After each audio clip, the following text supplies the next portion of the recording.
കടന്നുപോകുന്നു. കഴിഞ്ഞ വർഷങ്ങളെ പോലെ ഇത്തവണയും ഞങ്ങൾ അടിച്ചുപൊളിച്ചു. നിരവധി പരിപാടികളായിരുന്നു ഇത്തവണ സ്കൂളിൽ നടന്നത്. എല്ലാ പരിപാടികളും ഒന്നിനൊന്ന് മികച്ചതായിരുന്നു.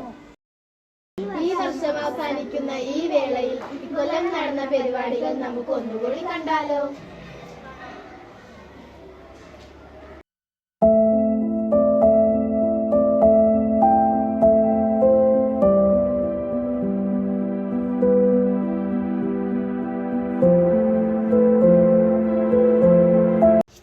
പ്രവേശനോത്സവം എന്തടിപൊളിയായിരുന്നുല്ലേ? കാർട്ടൂണിലെ കഥാപാത്രങ്ങളെല്ലാം അടിപൊളിയായിരുന്നുല്ലേ? പഞ്ചായത്ത് അംഗം പി രാധാകൃഷ്ണൻ മാസ്റ്റർ ആണ് ഉദ്ഘാടനം ചെയ്തത്. PT അംഗങ്ങളുടെയും പൂർവ്വ വിദ്യാർത്ഥി സംഘടന പ്രതിനിധികളുടെയും സാന്നിധ്യം പ്രവേശനോത്സവത്തിനുണ്ടായിരുന്നു. പൂർവ്വ വിദ്യാർത്ഥികളുടെ വകയായി പ്രീ പ്രൈമറിയിലേക്കും 1ാം ക്ലാസ്സിലെയും കുട്ടികൾക്ക് ക്രയോൺസ് നൽകി.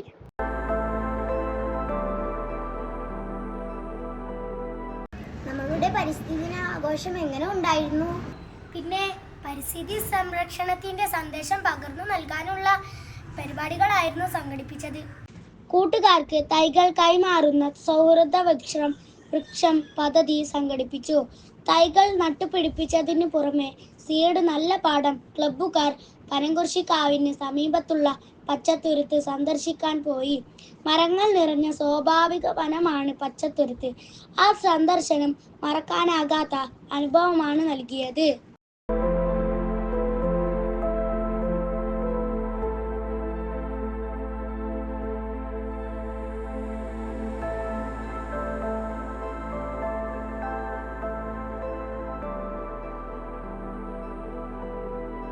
ഇക്കൊല്ലത്തെ ഏറ്റവും വലിയ ആകർഷണം ഈ പാർക്ക് തന്നെയാണ്. നാളായി നമ്മൾ കൊതിക്കുന്നതാണിത്. നമ്മുടെ അനിയന്മാർക്കും അനിയത്തിമാർക്കും കളിക്കാൻ ഇനി ഇതുണ്ടല്ലോ. കഴിഞ്ഞ വർഷം പിരിഞ്ഞ HM ആയിരുന്ന ഉണ്ണികൃഷ്ണൻ മാസ്റ്ററുടെയും പൂർവ്വ വിദ്യാർത്ഥികളുടെയും സഹകരണത്തോടെയാണ് പാർക്ക് യാഥാർത്ഥ്യമായത്. കുട്ടികൾ നിറഞ്ഞ ആവേശത്തോടെയാണ് പാർക്കിനെ വരവേൽക്കുന്നത്. ഒഴിവു സമയങ്ങളിൽ ഇതിലെ സാധനങ്ങളിൽ കളിക്കാൻ കുട്ടികൾ തമ്മിൽ വാശിയാണ്.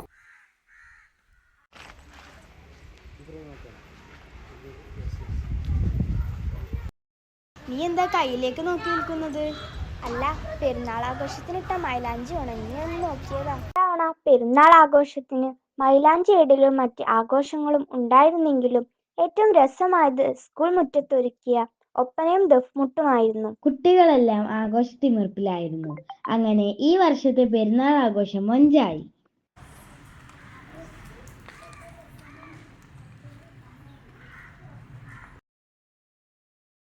നിനക്ക് ഓർമ്മയില്ലേ നമ്മൾ എങ്ങനെയാണ് വായനാ ദിനം ആഘോഷിച്ചതെന്ന്? എല്ലാ വർഷത്തെയും പോലെയല്ലേ നമ്മൾ ആഘോഷിച്ചത്? ജൂൺ 19 മുതൽ 25 വരെ വായനാ വാരമായാണ് ആഘോഷിച്ചത്.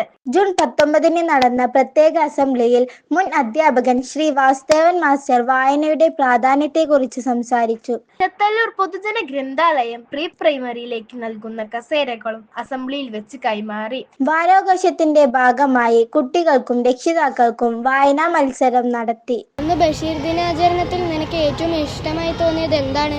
അന്ന് ബഷീറിന്റെ ഒരു കഥ പാവനാടക രൂപത്തിൽ അവതരിപ്പിച്ചില്ലേ, അത്.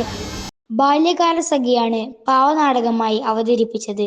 അതിന്റെ ഒപ്പം ഭൂമിയുടെ അവകാശികൾ നാടകമായും അരങ്ങിലെത്തി. അതിനൊപ്പം ബഷീർ പുസ്തകങ്ങളുടെ പ്രദർശനവും ക്വിസും ഉണ്ടായി.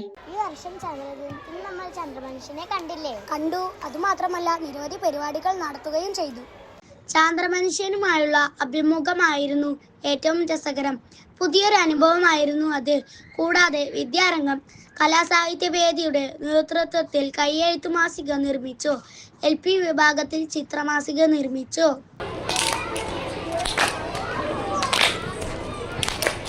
സ്വാതന്ത്ര്യ ദിനത്തിൽ നമ്മൾ കളിച്ച ക്ലാസ് ഡാൻസ് ഓർമ്മ വരുന്നു അല്ലേ? വിവിധ പരിപാടികളും അന്ന് നടന്നു. സ്വാതന്ത്ര്യദിന പ്രസംഗം, വിവിധ ക്ലബ്ബുകളുടെ കൈയെഴുത്തു മാസികയുടെ പ്രകാശനം എന്നിവയും നടന്നു. കഴിഞ്ഞ വർഷത്തെ പോലെ ഇത്തവണയും തെരഞ്ഞെടുപ്പിൽ നമ്മൾ വോട്ട് ചെയ്തത് ഡിജിറ്റൽ ആയിട്ടാണല്ലേ?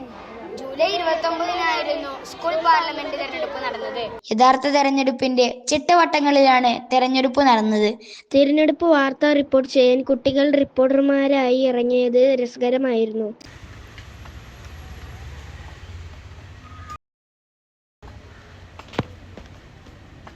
ഈ എന്തിനാണ് ഈ ഓപ്പൺ സ്റ്റേജ് നോക്കി നിൽക്കുന്നത്? LP സോണൽ കലോത്സവത്തിന്റെ ഓർമ്മകൾ വരികയാണ്. 2 ദിവസങ്ങളായി മണ്ണാർക്കാട് മേഖലയിലെ 33ഓളം വിദ്യാലയങ്ങളിലെ കുട്ടികളാണ് തങ്ങളുടെ കലാവൈഭവം പ്രദർശിപ്പിക്കാൻ എത്തിയത്.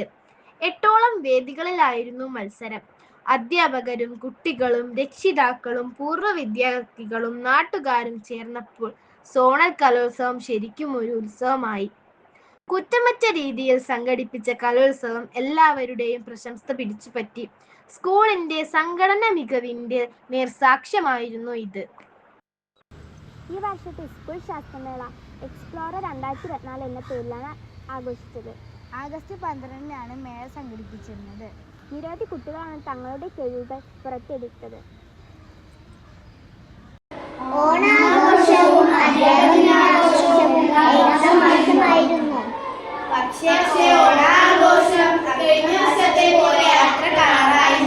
മുണ്ടക്കൈ ചൂരൽമല ഉരുൾപൊട്ടലിൽ മരിച്ചവർക്കുള്ള ആദരസൂചകമായി ഇത്തവണ ആഘോഷം കുറച്ചു.